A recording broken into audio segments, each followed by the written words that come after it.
le terrain se situe à la sortie de l'autoroute E42, le long de la rue Fontaine de Justice, le long de la chaussée Romaine. On en a profité pour vous mettre quelques photos de l'état dans lequel se situe la chaussée Romaine à l'heure actuelle. C'est facile, ça. C'est bon. Et le terrain, il se situe sur les terrains cadastrés 5e division, Villers-Piton. Vous avez la liste des terrains qui sont là. Et en liste rouge, c'est le terrain sur lequel le projet sera étudié. Au niveau du contexte géographique, on a également étudié la distance entre le site et certaines habitations. Donc, la plus proche habitation au niveau de la rue Senef se situe à 430 mètres. Pour arriver à cette habitation, il faut quand même passer une route qui a 2 fois le Normand. Au niveau de la rue Fontaine de Justice, on a une distance de 1120 mètres. Au niveau de la rue de la Ferme, on a une distance de 1200 mètres. Au niveau de la rue de la Chaussée, on a une distance de 1340 mètres approximativement. Donc, au niveau du contexte géographique, cette partie-là est structurée, donc on arrive au contexte. On ne vous entend pas, madame. Tais-toi. Ouais, tais-toi. Vous avez oublié. Quelle est l'intensité de population dans un rayon de 2 km? On y vient juste là, on y vient. Je retiens en tout cas que vous êtes intervenu également, je vous en prie.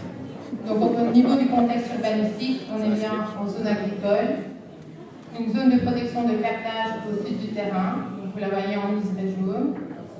Donc nous avons pris contact préalablement avec le SPGE et donc le projet est en dehors de la zone de protection de cartage et respecte donc le code de l'eau et plus spécifiquement les articles réglementaires 162 et 170. Ce point a bien été confirmé par le SPGE. Donc, au niveau du terrain, on a également un axe de ruissellement concentré faible à élevé, que vous pouvez voir en liseré orange. Est-ce que vous pouvez juste zoomer à l'endroit, voilà, pour que le point de captage en bleu reste, si vous arrivez, comme ça on peut satisfaire au niveau de la lecture. Voilà. Il faut quand même savoir que les cercles qui sont mis là, ils ne sont pas mis à l'aveuglette où j'ai pas traité fléchette.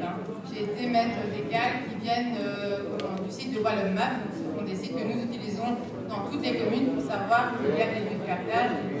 Le ruissellement, je ne suis pas amusée à dessiner à main levée, donc il y a bien une superposition de cales pour en arriver à cette proposition. Parfait. Voilà, merci pour cette précision. Autre élément. Donc, sur le site, on a également le projet éolien que vous connaissez sur Huit-les-Piétons et sur Pont-Assel. L'éolienne est en plein milieu.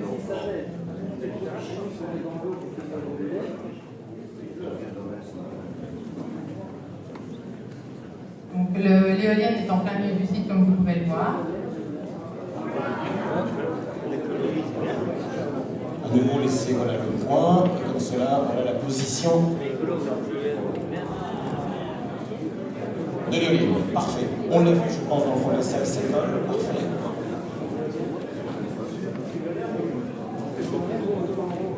Alors, le site n'est pas à proximité d'un site Natura 2000, ce n'est pas à proximité d'une zone minière, ni d'un site réaménagé, pas de site de bien classé à proximité, et il n'y a pas d'arbres remarquables. Au niveau de l'organisation du projet, on va parler du nombre de pilotes qu'on va pouvoir accepter sur les pistes, la gestion du bruit, réservé au motocross, mais pas que, et les horaires. Donc au niveau du nombre de pilotes, on a la partie qui est théorique. De manière théorique, le nombre de pilotes est déterminé en fonction de la longueur de la piste, en sachant que l'on accepte un pilote par 20 mètres de circuit, avec un maximum de 50 pilotes en même temps. Au niveau du projet, on a un projet, le projet Courcellois, c'est une piste d'enfants de 5,20 m, une piste adulte de 1912 mètres et un espace d'initiation de 3640 mètres carrés. Pour un total, normalement, de 95 pilotes adultes, 26 pilotes enfants, mais il a été décidé, le collège communal a décidé de maximiser le nombre de pilotes à 30 pilotes sur la piste en même temps. Là, je laisse laisserai, je pense, Motodef se chargera de répondre à cette question-là.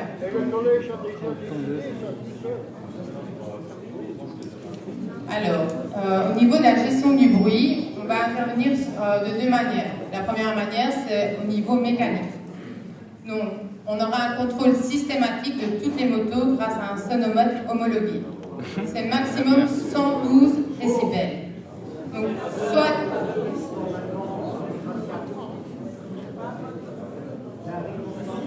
Elle va évoluer. Donc, il faut quand même savoir, si vous me laissez finir mon slide, à la fin de ce slide, c'est un slide qui va évoluer en fonction des normes, mais aussi de l'étude d'incidence. Donc, à l'heure actuelle, on est à 112 décibels avec un silencieux. Après, si la moto n'a pas besoin de ce silencieux, elle n'en aura pas maintenant. Une moto qui arrive sur un site... Une moto qui arrive sur un site et qui est au-dessus des 112 décibels, elle sera gentiment remerciée de la route, elle ne sera pas acceptée sur le site. Alors, au niveau environnemental, il est prévu de créer une zone tampon grâce à un rideau végétal persistant et des merlons tout autour du circuit.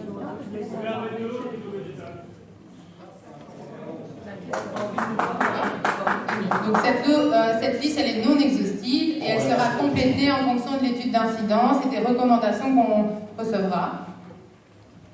Donc réservé aux motocross, mais pas que. Donc il n'y a pas d'autres véhicules à moteur qui seront autorisés sur le site. Juste des motos soit thermiques, soit électriques, des vélos tout-terrain et des cyclocross. Au niveau de l'horaire, on a une ouverture toute l'année, pas le dimanche, 27 heures maximum par semaine pour le motocross, qu'il soit thermique ou électrique, Le reste du temps est consacré au vélo tout-terrain, au cyclocross et au motocross électrique. 3 compétitions maximum prévues par an, possibilité de stage durant les congés. Ce point évoluera également en fonction des recommandations de l'étude d'incidence. Voilà, on est bien dans un projet qui est en esquisse. Donc au niveau de l'esquisse, on a le programme du site et quelques dimensions et les plans. Donc au niveau du programme du site, on va y retrouver un parking, des bâtiments de service, une zone d'initiation, une piste enfant, une piste adulte, un espace de lavage et un espace spectateur. La piste enfant, elle a une longueur de 520 mètres, mesurée au niveau de l'axe de la piste. Elle a une largeur de 6 mètres. La piste adulte, elle a une longueur de 1912 mètres, mesurée au niveau de l'axe de la piste et une largeur de 6 mètres également. Au niveau du plan,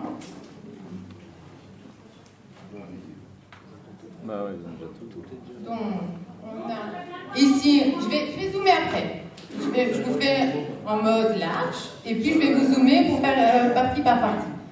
Donc ici on a l'espace qui serait réservé au parking, là on a les bâtiments de service, la zone d'initiation, la piste enfant, la piste adulte. Ici c'est la zone qui fait partie de la zone de protection de captage sur laquelle, à part faire une zone végétale, on n'y fera rien du tout.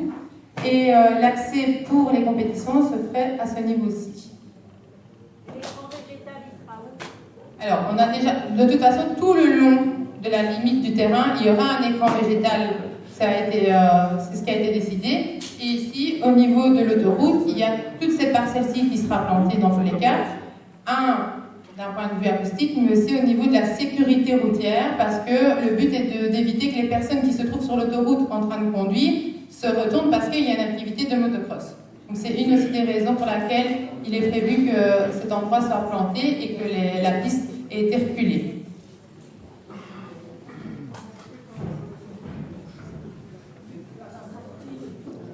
Madame pose une question concernant l'autoroute et le fait que l'autoroute parfois peut bouchonner, effectivement.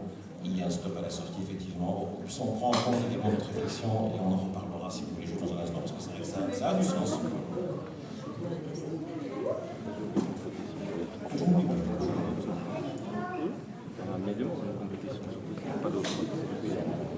Voilà, je vous en prie, Madame Isaac. Merci pour votre attention et je ne manque pas de vous rappeler que dans le cas des remarques, de vos réclamations ou de questions pour lesquelles vous n'auriez pas eu de réponse aujourd'hui, vous devez envoyer un mail à urbanisme@courcelles.be. Vous avez 15 jours, mais ça, voilà, Le bureau d'études vous attendez. Le bureau d'études vous expliquera mieux que moi la procédure par rapport à ça.